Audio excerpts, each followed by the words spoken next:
Dane Rose here, and thanks to all of you who are joining me for the entire year. So the first thing that I want to do is kind of lay out a backdrop of an idea that most concepts, most values, most words or adjectives are not objectively positive or negative, but rather become constructive or destructive relative to the internal and external values of your goal. An example, and what I'm going to be talking about today, is perfectionism. And so there is a bell curve and there is a continuum in the relationship with perfectionism, that on the one hand, at the low end, you have apathy, unconsciousness, a lack of skill and conscious direction. And you have ineffectiveness to the level of, dissatisfaction to it. It's painful to watch. This is going to a sports arena and, the players hitting the ball in the opposite direction, catching a tennis ball by hand. At a certain point, it's painful to watch at that very low point. And we have a high growth period of intention and practice and development that rapidly leads to higher and higher levels of excellence.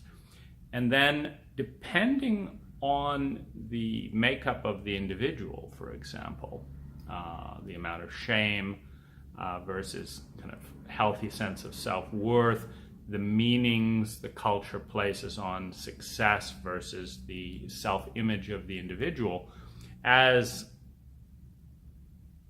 perfectionism and or the path towards excellence goes up, either someone gets more and more in the zone, and opening up and identifies, or is going to move more and more, regardless of the outer performance, into a ultimately paralyzing degree of self-analysis and internalization. And so it's really all about, as we move along the path towards excellence, is there a feedback loop of constant shaming, criticism, as would be the case if we've got a low self-image of ourself, or is there a sense of joy of moving towards perfection, moving towards excellence as an ideal?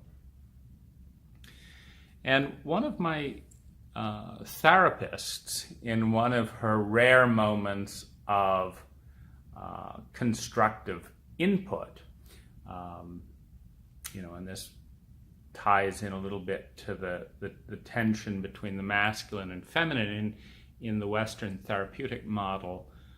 Most therapists are very comfortable passively listening, and I'm diverging into a small meta conversation about this because it's on my mind.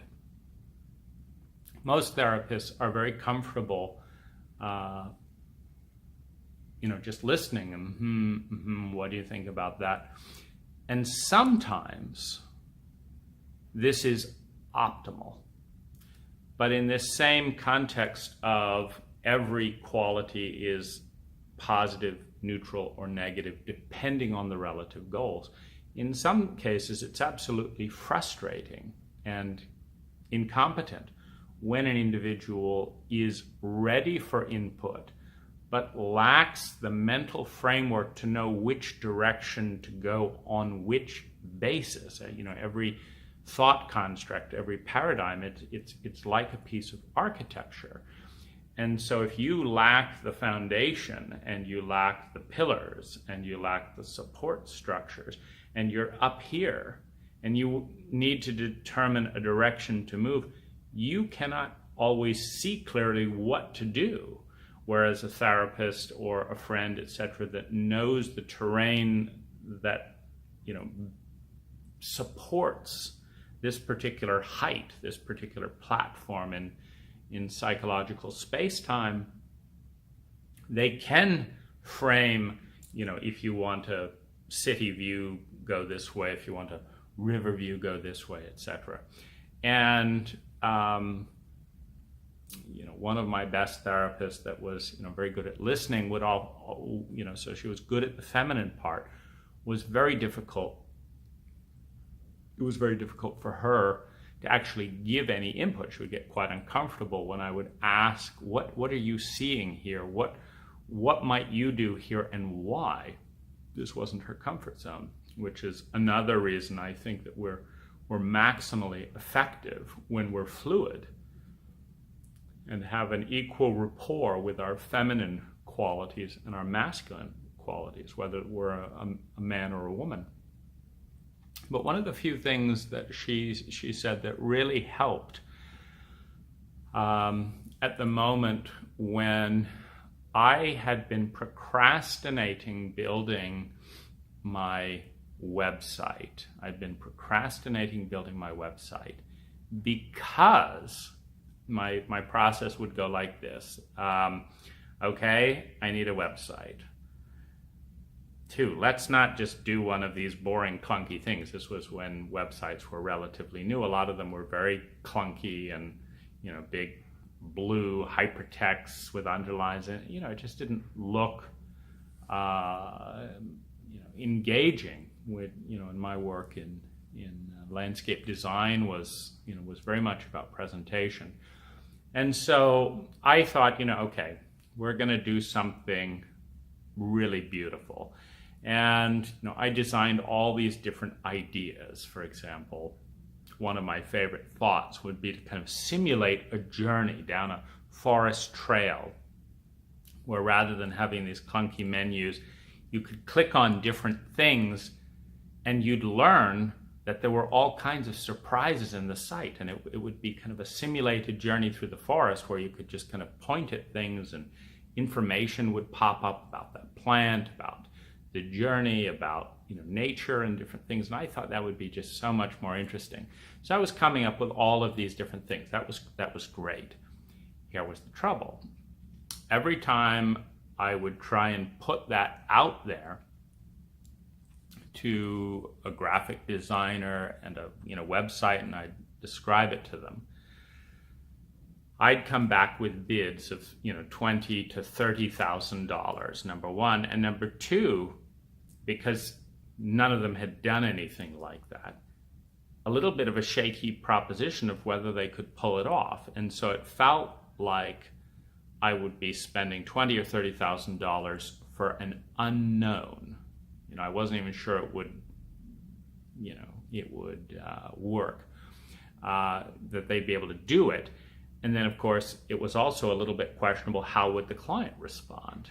And so there was this tension where the perfectionism and the desire to really do something special took it into a terrain that was so costly and speculative that I felt unwilling to risk that amount of money and effort, because it was also going to be like a 3-month collaboration, so it's going to take a lot of time. And this is what she said in one of her moments of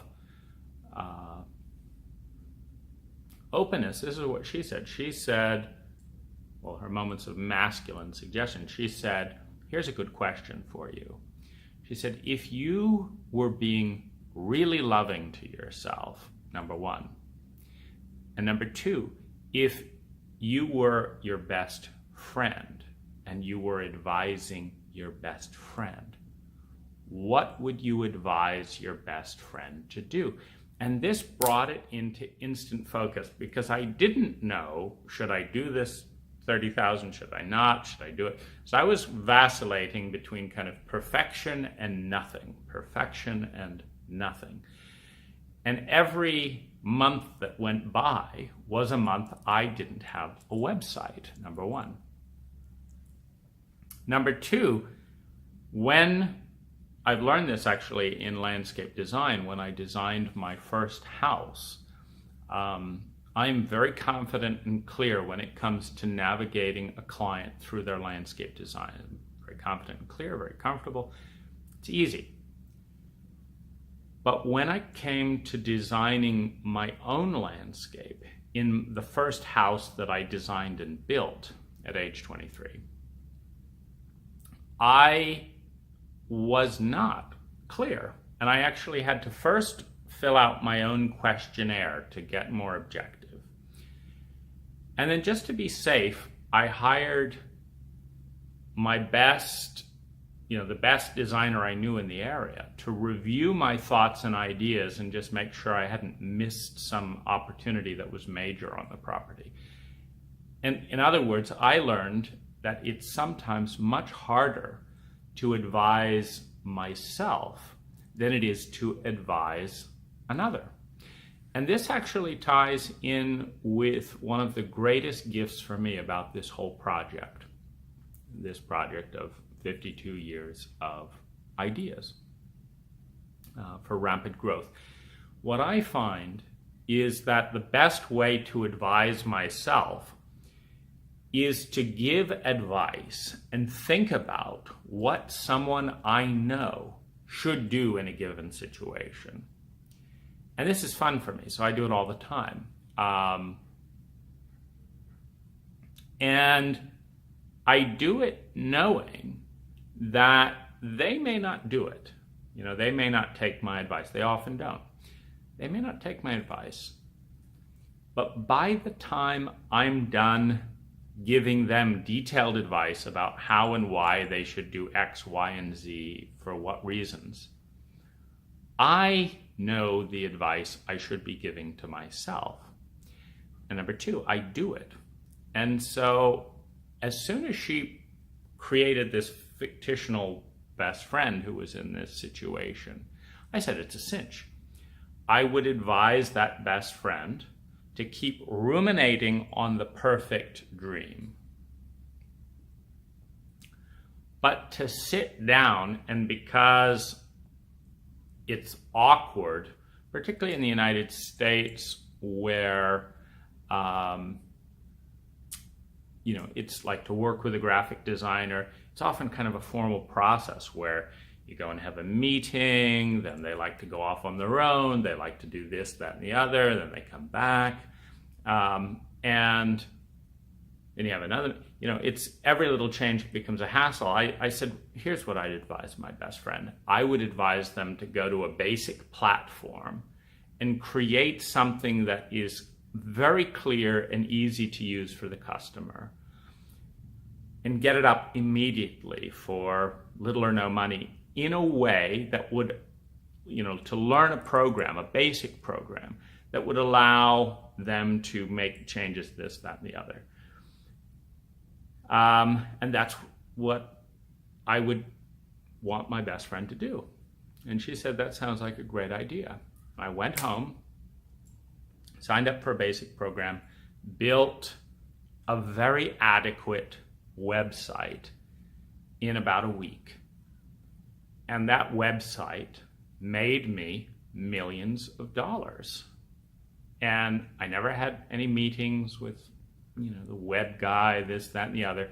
It was always such that every time I realized this language wasn't quite clear enough, I could add a sentence myself, and it would be done that day. Back to do it now. It was, it was a very empowering process to be able to know how to do it and just fiddle stuff around and add a page and add this.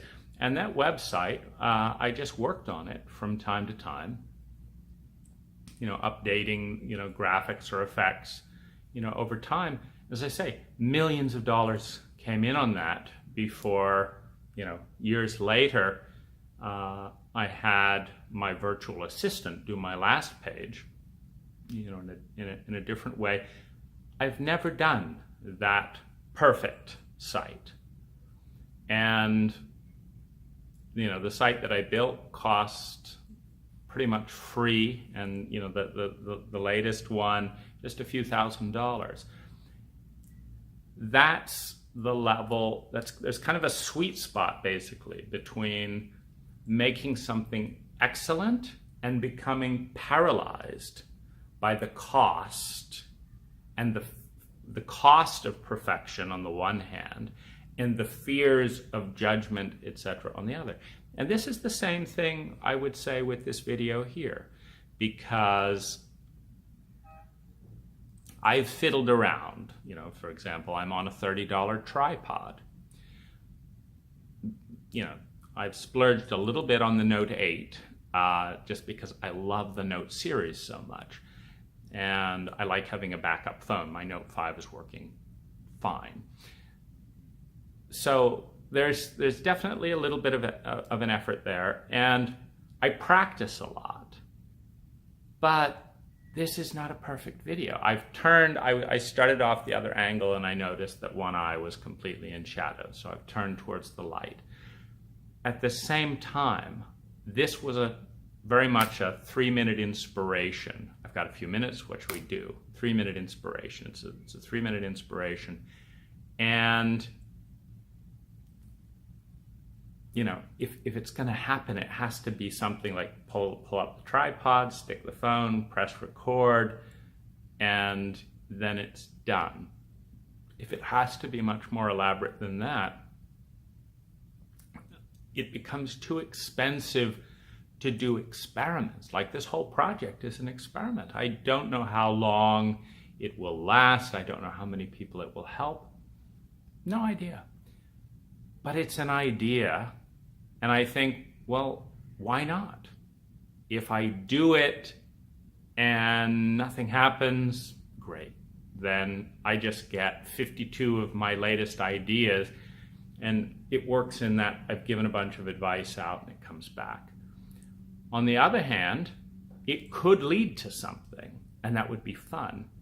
And statistically speaking, over the next 10 years, there's a very high probability that 5 or more people will have a phenomenal year as a result of taking this seriously. And that's exciting. That's exciting when the cost is so low. It'd be horrifying if it was, tens of thousands of dollars per episode. But this is my way of working with the continuum of perfectionism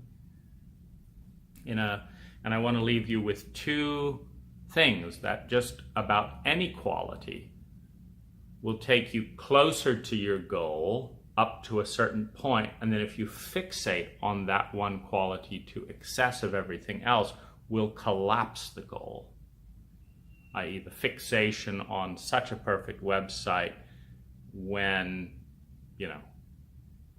frankly, if I gave free flowers and at $100 a piece to all of my clients and gave a free copy of my book, etc., they would appreciate that more than a $30,000 design on a website. And so that's, it just putting things in context. I'll close just with a fun alternate angle on perfectionism. I'm here at my favorite hotel in the world, the Chatrium Riverside Hotel in Bangkok. And my kind of recipe for travel as a sensitive, there's a lot of things that can overwhelm me. There's a lot of things that can ruin an experience. And, just to give an example, noisy neighbors, having to listen to the TV next door, listening to a baby next door. So what I do is I go to a new place. I travel around the world until I find a place that caters to some part of me that's important to me. Thailand caters to the warmth of presence. The warmth of presence and feminine energy in a way that no other country in the world does for me. And so I want to come back to Thailand. So in Bangkok, which is the main hub, for landing from San Francisco, I went to about 20 different hotels, which as a designer, it's fun. I take photos, I analyze the costs of everyone's entrance and lobby and how much money they spent on stone and metal. And what I'm looking for is that sweet spot of return on investment. I'm looking for something that cost a third of the price of many of the other hotels in terms of to build it, but is twice as nice or is as nice as another hotel that spent 3 times as much money. I think that's exciting. And so I go around and I tour everything. And when I find the very best, like I love this place, I'll just give you a very quick tour. I get a kitchenette, I get an enormous room, I get a bathtub, I get a balcony, I get amazing staff, I get easy responsiveness, I get very high-speed internet, and I get deep silence for lower than average price, in just huge spaces. So I stay here every single time. And so this is another kind of way of relating to perfectionism, to go into things one time, look at all the various options and compare them carefully, and then repeat and repeat and repeat. So I come to Thailand a lot, and I stay here a lot. And it's another version of, I guess, savoring, very much like I do with music. When I find one song that I really, really like, I play it a lot. And so that's another way of relating. And that's somewhat of a temperamental thing, meaning if I wasn't highly sensitive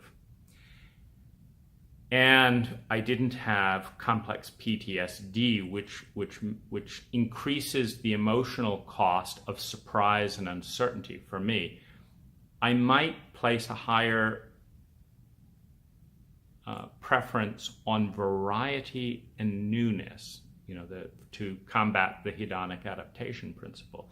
But in my case, the pleasure of seeing things the same that I really, really like, seeing the same staff, seeing the same room layout, and knowing that this is the best that I've found, anywhere, and just enjoying it again and again and again. That really does it for me. So if you've learned anything in this video and you take action in a way that works for you, I'd love to hear about it. And I will see you on the next video.